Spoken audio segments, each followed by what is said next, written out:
Welcome to the Health Inquiry. Most of us are familiar with scars. Whether it's a faint L on a knee from a childhood fall or a mark left behind after a surgery, we recognize a scar as the body's way of patching itself up. It is tough, inflexible, and permanent. Now, imagine that same scarring process happening silently inside your body, on your heart, your lungs, your liver, or your kidneys. This internal scarring is a medical condition known as fibrosis. While it begins as a natural healing response, when it goes unchecked, it becomes one of the most significant health challenges of the 21st century. What is fibrosis? Fibrosis is the excessive accumulation of tough, fibrous connective tissue in an organ. Think of it as a buildup of biological glue, called collagen. In a healthy body, collagen acts as the scaffolding that holds our cells together. When an organ is injured, by a virus, a toxin, or high blood pressure, the body rushes to produce extra collagen to plug the wound.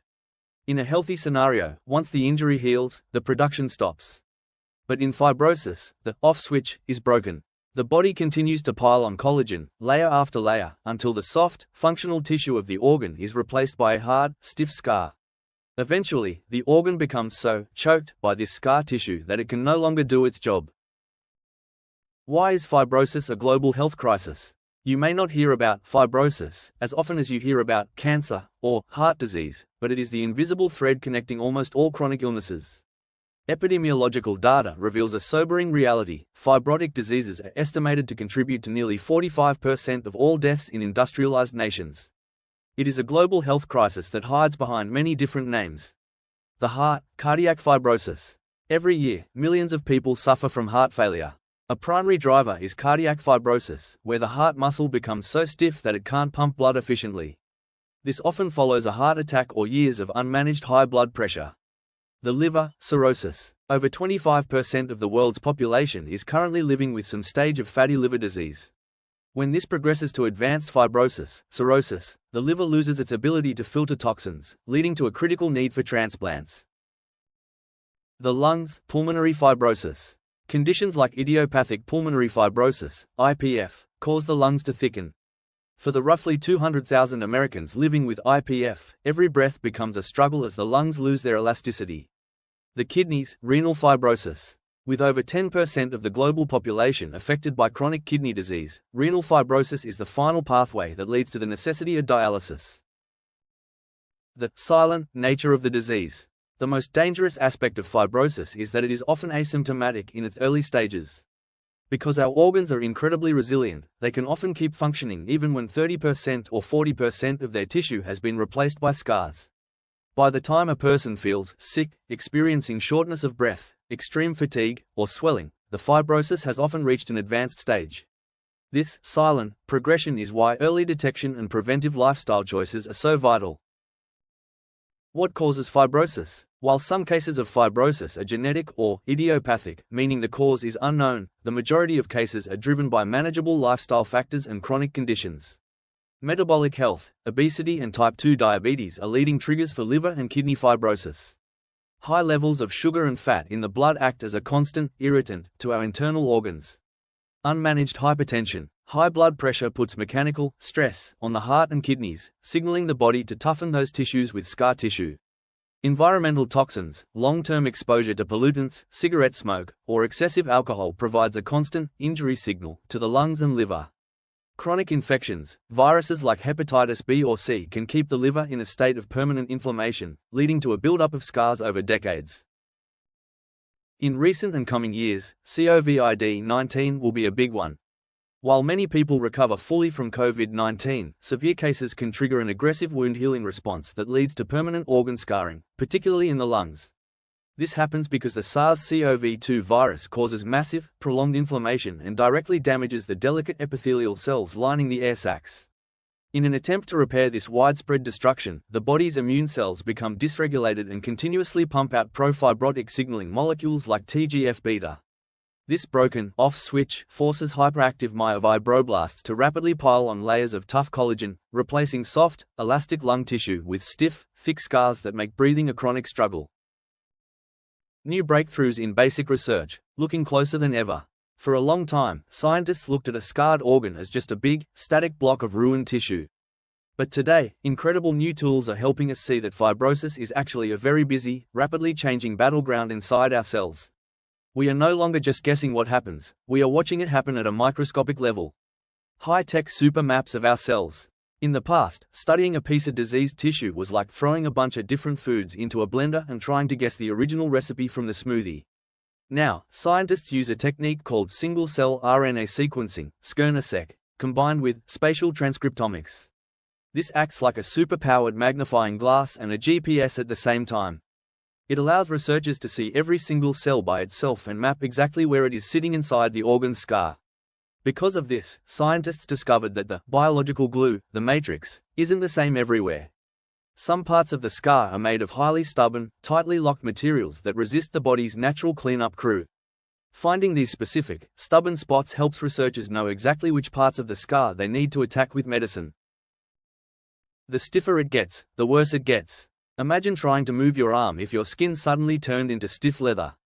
Cells feel that same kind of physical stress. When extra collagen builds up, the environment inside the organ becomes very stiff.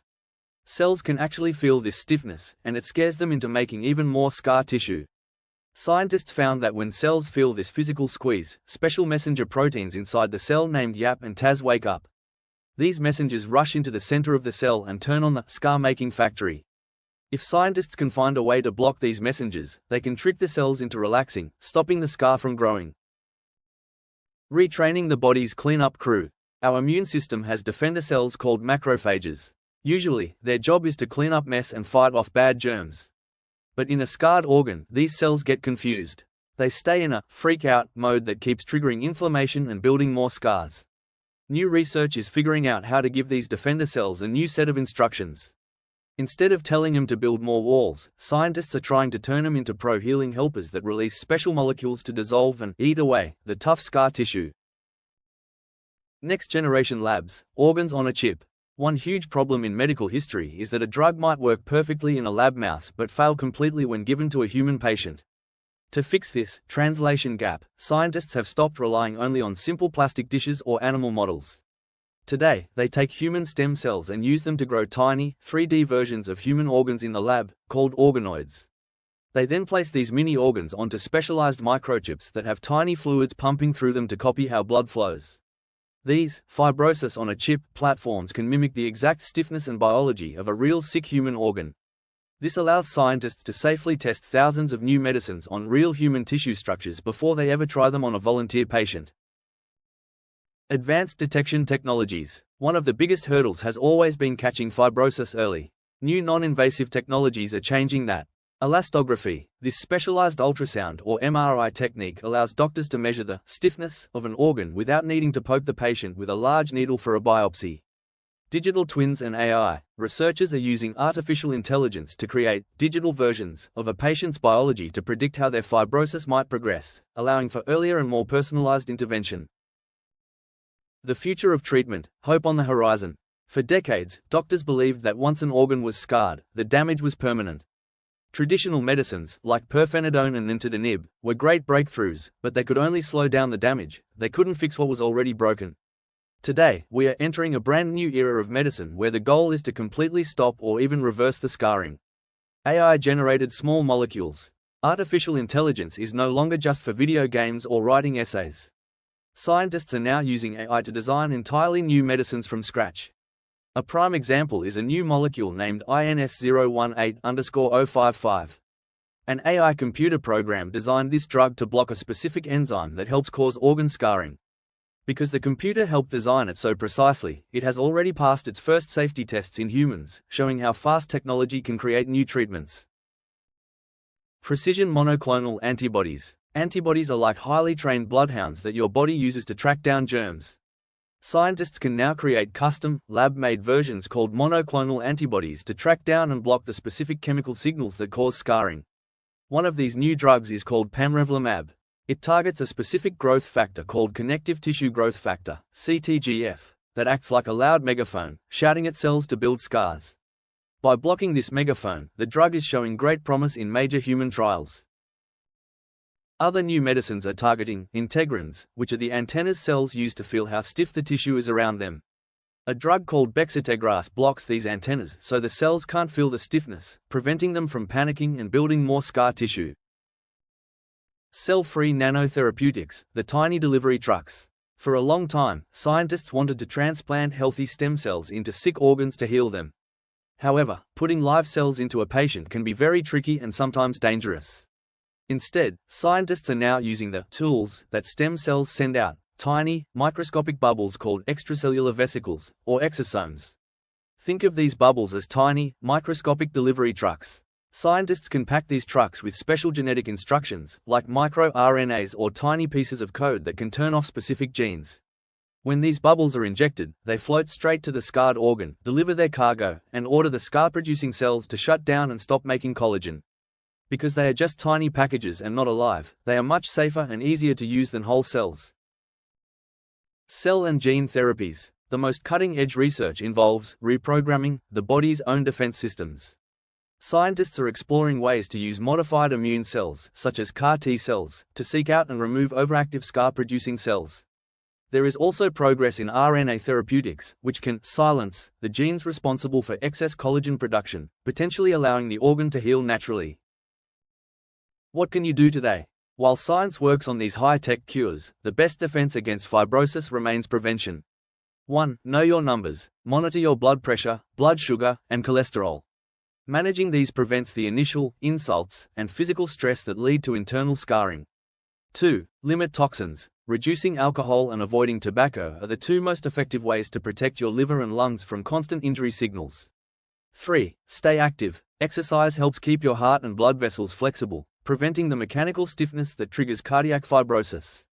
4. Listen to your body. Persistent fatigue, swelling, or shortness of breath should be discussed with a healthcare provider. Early screening can catch fibrosis while it is still manageable. Conclusion: fibrosis is the body's attempt to heal itself that simply goes too far. It is a complex, silent process that affects nearly half of us at some point in our lives. However, we are moving toward a highly hopeful future.